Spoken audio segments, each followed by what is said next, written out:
Tonight, we have new evidence of Donald Trump's attempt to influence the outcome of the 2020 election in Arizona's Maricopa County in the weeks after he lost the November election. The Arizona Republic reporting tonight that they obtained text messages and voicemails that revealed a pressure campaign led by Trump allies like Rudy Giuliani, Arizona Republican Party Chair Kelly Ward, and the former president himself, focused on the Maricopa County Board of Supervisors. That's the group that oversees the elections in the county, and alleging voting irregularities. The pressure starting before the vote was certified, but then continuing well afterward. Among the many texts and voicemails the Arizona Republic got hold of were two messages from the White House to the then chairman of the Elections Board, a Republican named Clint Hickman.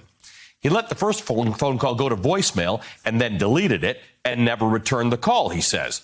Then a couple of days later, the Washington Post published a recording of a phone call in which President Trump asked the Georgia Secretary of State to look into the election results in his state, the infamous call where Trump said he only needed to find about 11,000 votes. That same night, the Republican elections official in Arizona got another voicemail. Hello, sir. This is the White House operator. I was calling to let you know that the president's available to take your call if you're free. If you could please give us a call back, sir, that'd be great. You have a good evening.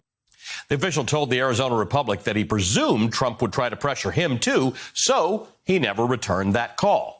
This new reporting is the latest to detail a multi-state effort by Trump and his allies to undermine the results of the 2020 election, the same effort that led to a so-called audit that's been going on in Maricopa County, Arizona, since April, run by the cyber ninjas.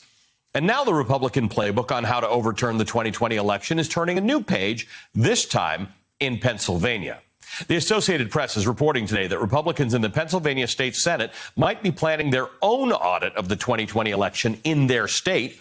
That effort is led by Republican State Senator Doug Mastriano. Now, Mastriano was among a group of GOP state lawmakers who just last month traveled from Pennsylvania to Arizona to so-called observe the ongoing so-called audit of 2.1 million ballots cast in Maricopa County. When asked by a reporter if Mastriano believed Pennsylvania should carry out an Arizona-style audit, he responded, "I do." And he is apparently doing it. This week, Senator Mastriano reportedly briefed his fellow Pennsylvania State Senate Republicans on his plan for an Arizona-style audit, and he does seem to be taking pages right out of the Arizona playbook. In Arizona, the Republican State Senate leader used her subpoena power as head of a committee to force the Maricopa County Board of Elections to turn over ballots. This Pennsylvania state senator also runs a committee that theoretically has subpoena power. In Arizona, the state Senate fronted $150,000 to pay for their so-called audit, but the rest of the funding for it is coming from sources that nobody involved will disclose. This Pennsylvania state senator is also trying to secure funding for an audit and has sought advice from a law firm about how to go about using money from a private nonprofit organization to pay for vendors, consultants, and anyone else. In Arizona, all the Republicans involved in the so-called audit have been claiming that it's not about overturning the 2020 election. It's about restoring integrity to the state's elections. And right on cue in Pennsylvania, a law firm tapped by the Republican state senator said in a letter that the purpose of such an audit would be to, I hope you're sitting down for this, develop legislation which will enhance voter participation and election integrity, end quote. But will it happen? And more importantly, could it work?